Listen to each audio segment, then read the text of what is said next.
invadido me pedindo para comentar um vídeo onde tem uma sala com uma pessoa que parece ser a responsável, não sei se professora, não sei exatamente a função. Em um determinado momento ela abre a porta dessa sala, sai e deixa 3 crianças.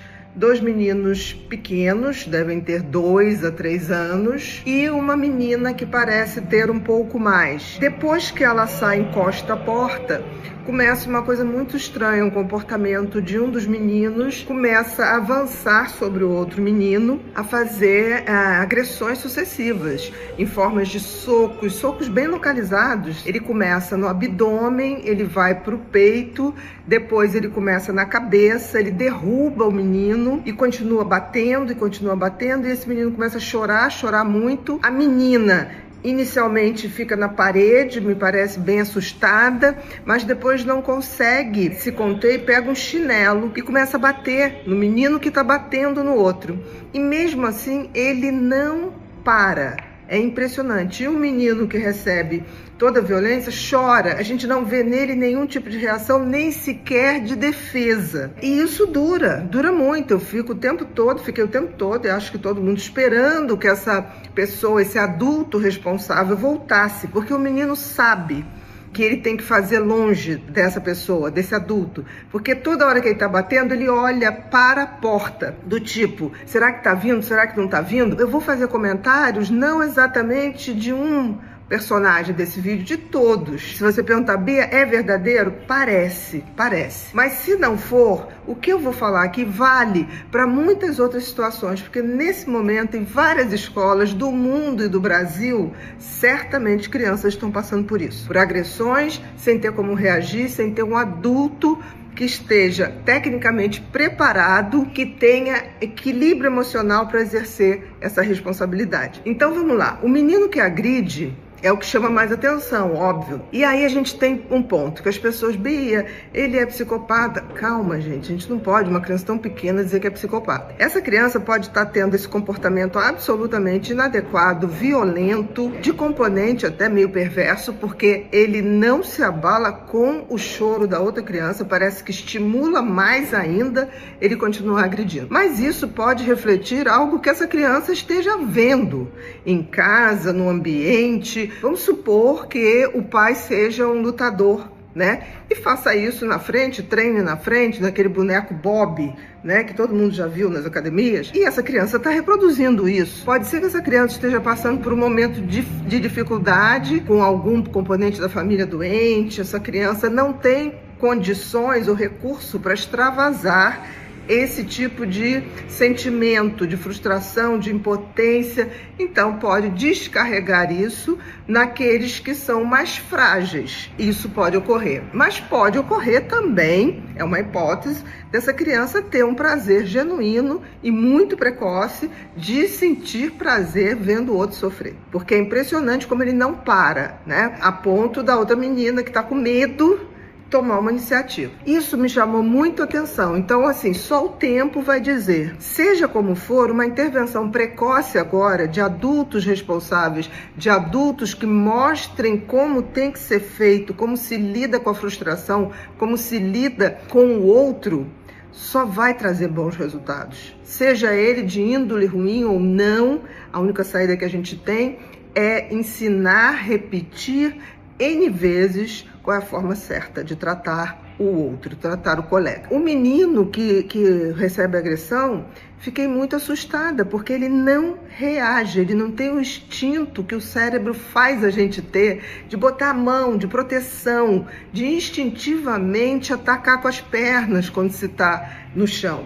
Então, essa criança deve estar acostumada a receber esse tipo de tratamento. Então, a gente tem que ver também onde essa criança vive, por que ela não reage, por que ela paralisa e só chora. Porque o choro é um recurso de pedido de ajuda, mas com uma porta fechada, não teria como. Então isso tudo tem que ser avaliado. Essa criança também precisa de atenção, porque ela recebe a violência de uma forma muito passiva. Então isso pode trazer graves consequências para ele. A menina, no primeiro momento, você vê que ela tem medo de ser a próxima vítima do menininho, apesar dela ser estruturalmente maior. Mas ela se vale da indignação e ela começa a fazer o que ela pode. Ela pega o chinelo e começa, e ele não cede, ele começa a agredir a menina, mas aí para. Isso tudo a gente fica no vídeo angustiadíssimo, esperando o adulto responsável voltar. Isso não acontece. A gente viu ali a menina numa coisa do que fazer, uma índole do tipo assim, eu tenho medo desse garoto, mas eu não posso mais ver. Esta menina tem a coisa da justiça, do senso de justiça, do senso moral já desenvolvido, né? Então, temos que ver o cenário disso tudo, porque isso aí, se a gente for falar de bullying escolar, por exemplo, numa creche, tem os personagens todos, o agressor, a vítima, o espectador, a menina espectadora. Mas tem também uma pessoa responsável, que eu acho que não estou aqui julgando. Ela foi socorrer lá o bebê, não sei o que estava acontecendo com o bebê. Mas não se deixe uma sala de crianças tão pequenas, sozinha. Não se pode fazer isso. E se tinha uma câmera filmando, porque o vídeo foi filmado, não adianta ter câmera se não tem alguém no comando dessas câmeras, vendo o que está acontecendo para socorrer. Câmera sozinha não faz nada. Tem que ter um humano por trás dela, observando, para que possa, então, socorrer. Ficou muito tempo. E outra coisa, porta aberta, criança com porta fechada, a gente não tem como socorrer. Então a gente vê uma série de coisas e torna a dizer, isso acontece muito, muito nas escolas, com os pequenos, e nós adultos temos que estar atentos a isso. Todos, porque somos todos responsáveis. Criança é responsabilidade de toda a sociedade. Então eu queria que vocês olhassem o vídeo, mas vissem por esse viés, não só do menino que agride, do menino que é agredido e não reage, da menina que é espectadora e tenta reagir, e da ausência de adultos. Isso é a coisa mais importante. Se não tivermos adultos emocionalmente equilibrados, com técnica adequada, conhecimento para lidar com essa situação e ensinar quantas vezes for necessário, que é o certo a fazer, e impedir que o errado aconteça,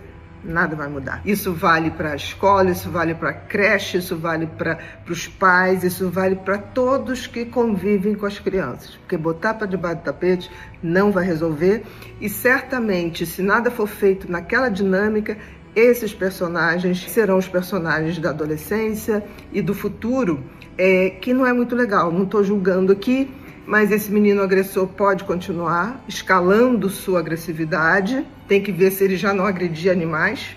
Tem isso. Pode continuar escalando sua agressividade, se tornar um bully, né? Um agressor muito perigoso, um homem tóxico, né? Um candidato a feminicídio. Mas esse menino que sofre agressão pode se tornar uma vítima, pode estar envolvido em relacionamentos que vai trazer sempre muito sofrimento e acostumar com esse padrão. E essa menina certamente tem o senso de justiça, quem sabe ela não será uma boa advogada, uma boa juíza, porque ela tentou fazer o que ela podia dentro dos seus poucos anos. E principalmente, vamos educar os adultos para poder educar as crianças, e peço um pouquinho mais de responsabilidade nas escolas, nas creches, porque as crianças não podem se defender. Muito obrigada.